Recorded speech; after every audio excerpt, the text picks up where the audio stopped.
So, Chris, you've got a bad back, correct? Had a bad back. Had a bad back. Okay, tell me about your back and what is it that you have had? I had a prolapsed disc, my L5S1. I learnt from a lovely MRI scan. And what was the reason you found out about that? It was a degenerative disc, so it was going to happen at some point. But one morning after sleeping on the sofa, it went pop, and I couldn't move. You felt it go pop? I don't think I felt it pop, but that was it. It was just a switch, and I was just debilitated. But I couldn't move. You couldn't move? No. I've not broken a bone before, but that was the worst I've ever had. Ever. So what did you do after that immediately? Struggled. Screamed? Struggled? A lot. Tried to go to the GP, tried some Nurofen, tried some basic things like ice. I thought it was muscular. Right.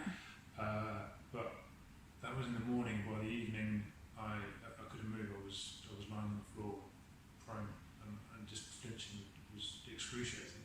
So it took a long time, but I struggled to the GP. Ended up getting an MRI scan, and then months later, by the time I got red, and I'd rested and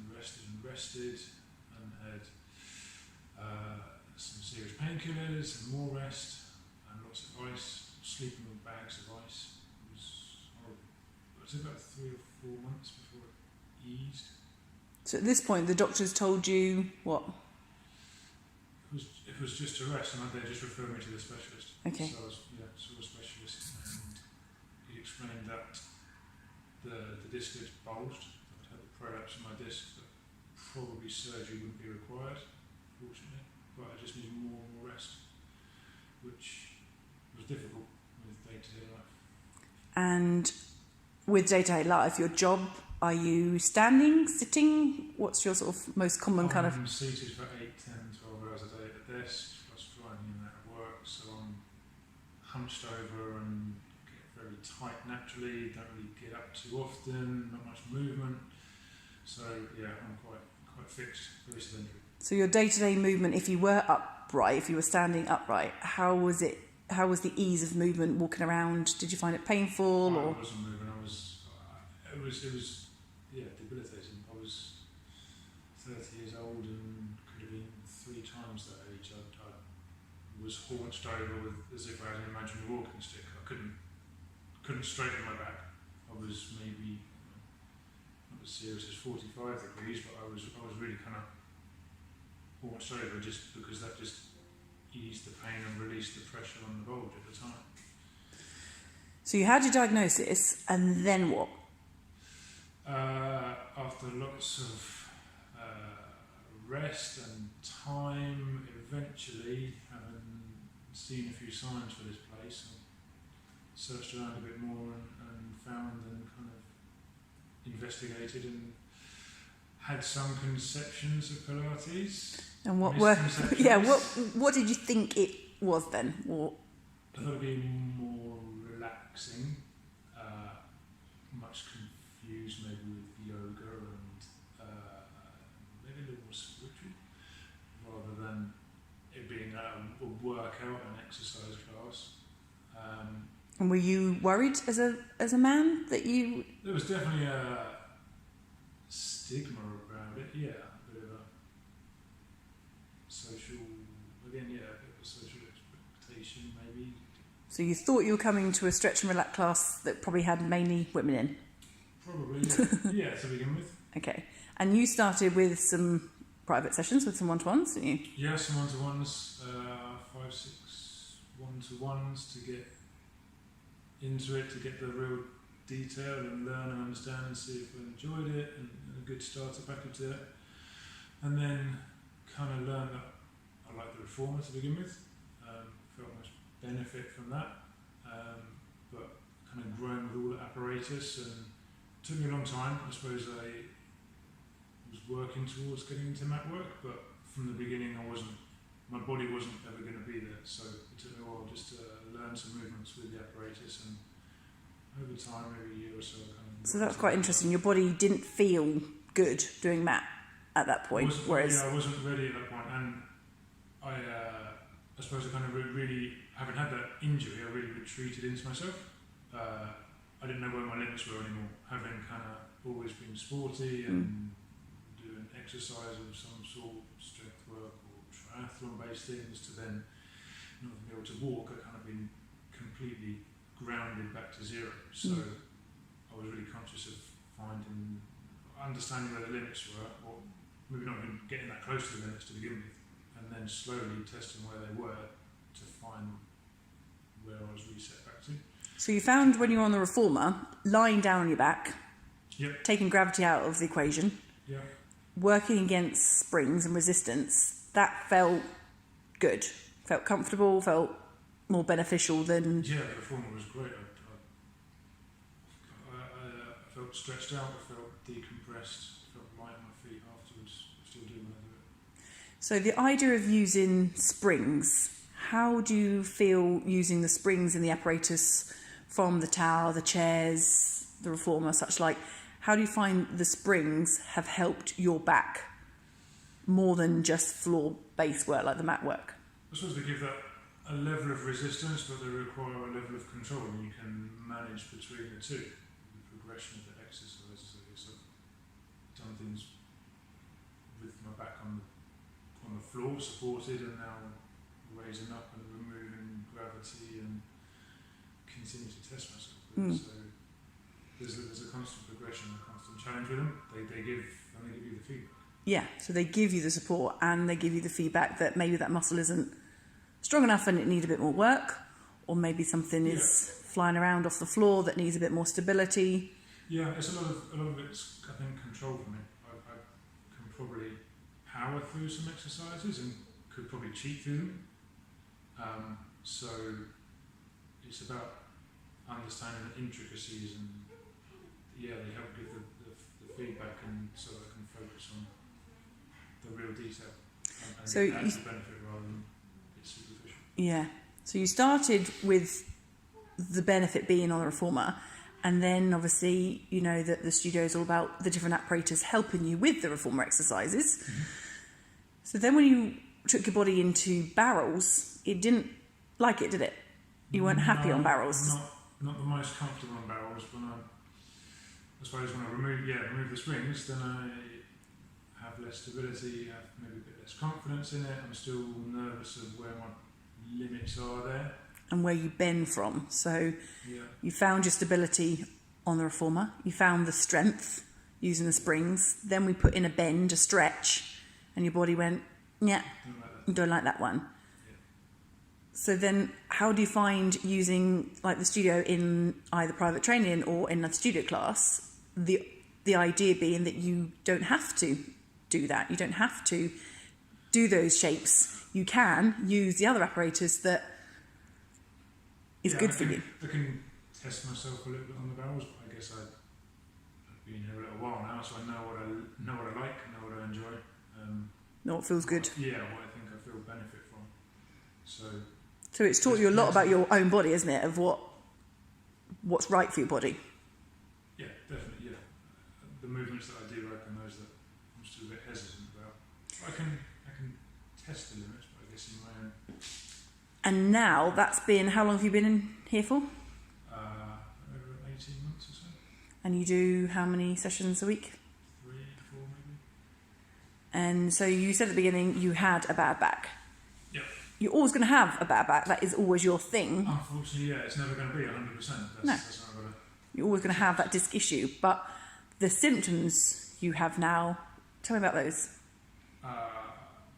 They're managed, they're controlled, and I almost find when I'm not doing Pilates now, not regularly, I notice that's when I notice the creaks, the aches, the niggles.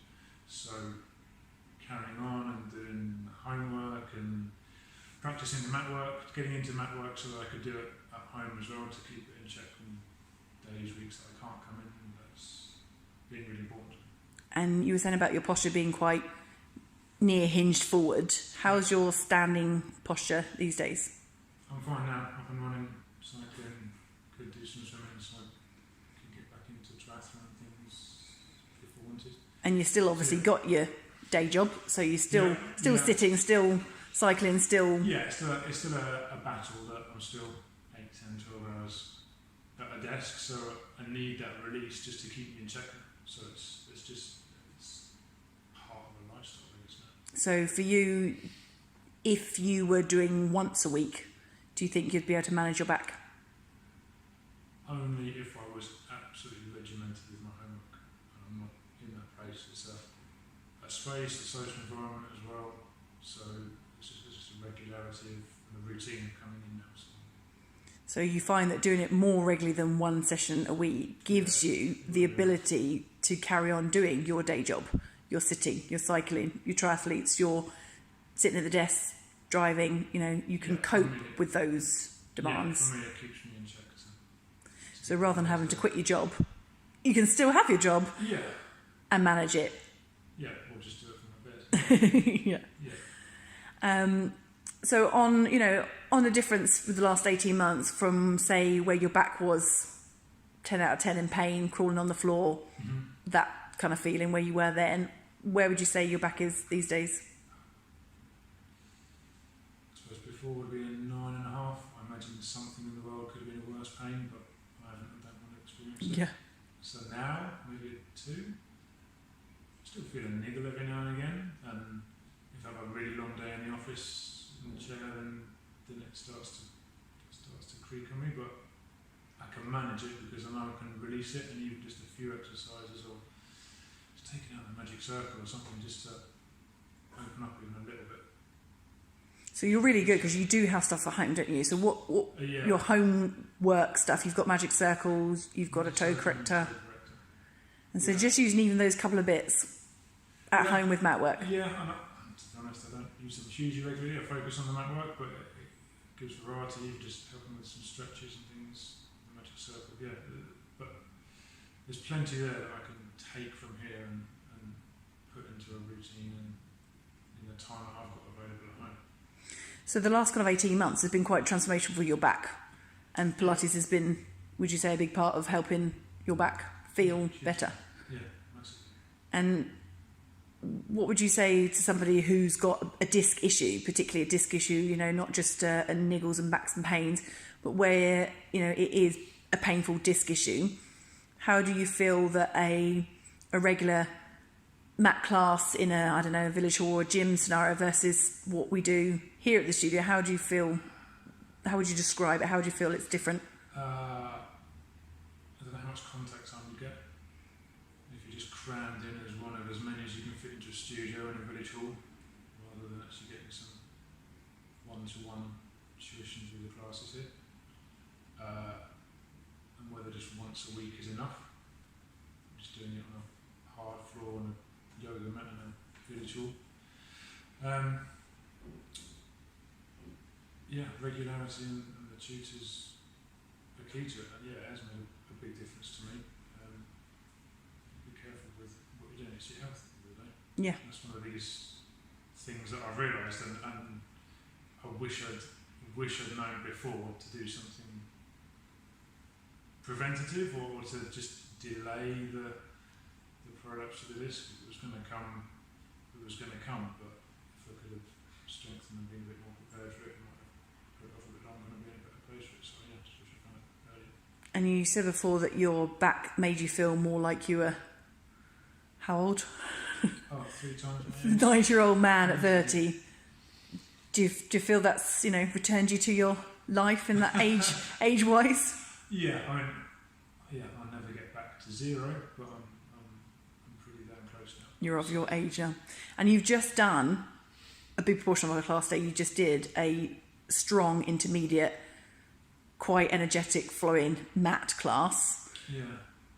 And your body... I'm alright. I'm surviving. It's 3, 4, 5 days in a row, I think now. But yeah, feeling fine, stretched out, ready to go again for tomorrow. So just the last point is, as a man, what those experiences people think of what Pilates is. Can you describe what Pilates is like here? The apparatus, well, there's been a huge the man issue, Maybe I was one or a couple of men that came to begin with, but even in 18 months, the classes have men. So there's been a big change here recently anyway. I think society's a bit more accepting of it, but there's still perfect understanding of what's required in the, I suppose, as much as there can be intricacies pre and postnatal with the classes for ladies, there are intricacies of men, and she just understanding the tightness in the hips that we get because of some of the jobs that we do. So yeah, very quickly the stigma or misconceptions that I had were quickly blown away. Cool. So thumbs up all around for Pilates for bare backs. Yeah. And as you said, you really wish that you had kind of done it in more of a preventative prehab kind of scenario. So what would be your top tip for somebody who's not got a bad back, who doesn't want a bad back? I mean, it's almost, I guess you don't know until it happens, but it's your health at the end of the day. You've got to look after it, and it's the way that's working for me. So you've got to throw yourself in and try it out.